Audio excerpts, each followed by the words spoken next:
তলোয়ার দিলা, আবার সিনা দিলা, লাভ কি হলো? আল্লাহ কয় এজন্যই তো ইবলিস আর আমি আল্লাহ। এবার আল্লাহকে আবার ডাক দিয়া কয় ইবলিস ঘোষণা করে, আল্লাহ 3 চাওয়ার মধ্যে 2টা পেয়ে গেলাম, 3য় নম্বর চাওয়াটা দিবানি। কয় বল কি চাও, আমাকে জানায়া দে। ইবলিস এবার বলতেছে, আল্লাহ তুমি আমাদের জীবনে অসুস্থতা দিবা না, সুস্থতার নিয়ামত দিবা। আল্লাহ ডাক দিয়া কয় যা, সেটাও দিয়া দিলাম, তবে জানতে চাই সেটা দিয়া কি করবি?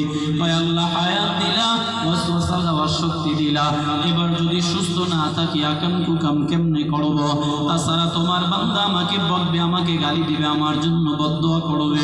এমনকি মুমিন বান্দা যখন বাথরুমে যায় শয়তান রে তখনও গালি দেয়, কথা ঠিক কিনা? কেমনে গালি দেয়? বাংলা ভাষায় বকা দেয় নাকি দোয়া টোয়া আছে? কথা বলে। হুজুর দোয়া করব কোন সময়?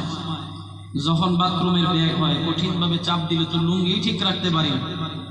কথা কয় না? আরে কোন পা দিয়া বাথরুমে ঢুকতে হয় এটা দাড়ি চুল পাইকে গেছে বাজান, এখনো সে জানে না। কথা কয় না? আরে এরকম মানুষ আছে না? মসজিদে 5 ওয়াক্ত নামাজ পড়ে, মসজিদে কোন পা দিয়া ঢুকবে, কি দোয়াটা করবে আল্লাহর বান্দা সেটাই জানে না। বহু মুসল্লি এমন আছে, বহু মুসল্লি এমন আছে ওযু করে, ওযুটা তার এখনো পরিপূর্ণ শুদ্ধ রূপে হয় না। কথা বলেন। আল্লাহ নবী দোয়া শেখায় দেয়, কারণ শয়তান তো প্রতিজ্ঞা করছে, আমারও ডিয়া দিছে। এই যে ওয়াজের ময়দানে আছেন দেখবেন মোটামুটি আর কিছুক্ষণ বয়ান করার পরে আস্তে আস্তে খুশাইবে, কয় ওঠ 12টা বাজছে, আর কত শুনবি, যা বাড়িতে গিয়ে ঘুমা, মাইকের শব্দ শুয়ে শুয়ে শোনা যাবে, চল যাই। কথা বলেন। এরকম শয়তান এইখানে ওয়াসওয়াসা দেওয়ার মতো সুযোগ তাকে আল্লাহ তাআলা দিয়ে দিয়েছে।